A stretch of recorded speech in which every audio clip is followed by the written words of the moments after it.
हाल ही में अमेरिका ने दो न्यूक्लियर पनडुब्बियों को स्ट्रेटेजिक लोकेशन पर तैनात करने के लिए आदेश दिया है। अमेरिका के राष्ट्रपति डोनाल्ड ट्रंप ने 1 अगस्त 2025 को ये बड़ा फैसला लिया है, जिसने पूरी दुनिया का ध्यान अपनी ओर खींचा है। नमस्कार, मैं हूं विवेक शर्मा, पंजाब केसरी नवोदय टाइम देख रहे हैं आप। अमेरिका ने यह कदम रूस के पूर्व राष्ट्रपति दिमित्री मेदवेदेव के बयानों के जवाब में उठाया है। ट्रंप ने कहा कि मेदवेदेव ने उत्तेजक बयानों के बाद उन्हें यह कदम उठाना पड़ा है।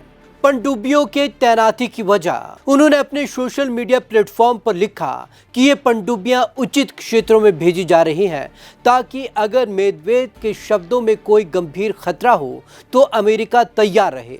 जब पत्रकारों ने पूछा यह कदम क्यों, तो ट्रंप ने कहा कि हमें ऐसा करना पड़ा, हमें सावधान रहना होगा। रूस के पूर्व राष्ट्रपति ने धमकी दी है और हमें अपने लोगों की सुरक्षा करनी है।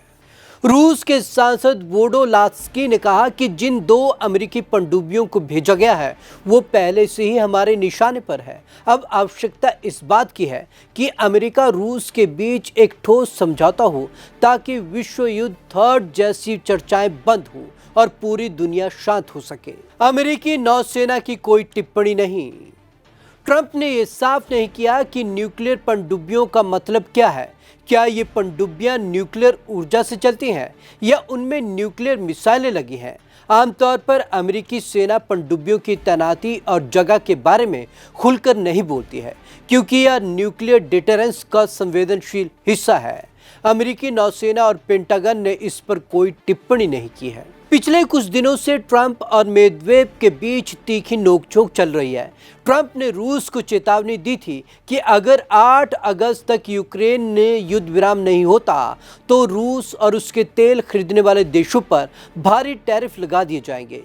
ये समय सीमा अब सिर्फ 6 दिन दूर है। इस पर मेदवेदेव ने करारा जवाब दिया। रूस के पास न्यूक्लियर हमले की क्षमता। मेदवेदेव 31 जुलाई को मेदवेदेव ने कहा कि ट्रंप को याद रखना चाहिए कि रूस के पास न्यूक्लियर हमले की क्षमता है। मेदवेदेव ने यह भी कहा कि ट्रंप की हर नई चेतावनी रूस और अमेरिका के बीच युद्ध की ओर ले जा सकती है, न कि रूस और यूक्रेन के बीच। रूस ने ट्रंप की समय सीमा को मानने का कोई इरादा नहीं दिखाया है। रूसी राष्ट्रपति व्लादिमीर पुतिन ने 1 अगस्त को कहा कि वे यूक्रेन के साथ शांति वार्ता की उम्मीद करते हैं, लेकिन युद्ध का रुख उनके पक्ष में है। उन्होंने ट्रंप की समय सीमा का जिक्र तक नहीं किया। पुतिन ने पहले भी शांति की बात कही है, लेकिन उनकी शर्तें यूक्रेन के लिए मंजूर नहीं है। ट्रंप और पुतिन में बड़ा तनाव। ट्रंप पहले पुतिन के साथ अच्छे रिश्तों का दावा करते थे, अब उनसे नाराज हैं।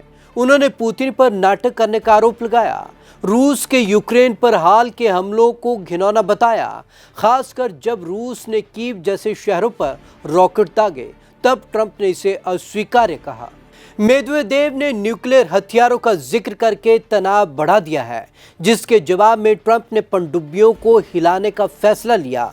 अब सवाल यह है कि क्या यह सच में न्यूक्लियर जंग की शुरुआत है? एक्सपर्ट्स का कहना है कि यह कदम ज्यादा सैन्य कार्रवाई से ज्यादा एक शब्दों का युद्ध है। अमेरिका के पास पहले से ही न्यूक्लियर पनडुब्बियां तैनात है जो रूस पर हमला कर सकती हैं। ट्रंप का ये बयान शायद रूस को डराने के लिए है, लेकिन इससे न्यूक्लियर जंग शुरू होने की संभावना कम है। फिर भी इस तरह की बातें दुनिया के लिए चिंता का विषय है, क्योंकि अमेरिका और रूस के पास सबसे ज़्यादा न्यूक्लियर हथियार हैं। आपको हमारी ये रिपोर्ट कैसी लगी? कमेंट बॉक्स में ज़रूर कमेंट करें। विवेक शर्मा को दीजिए इजाज़त। नमस्कार।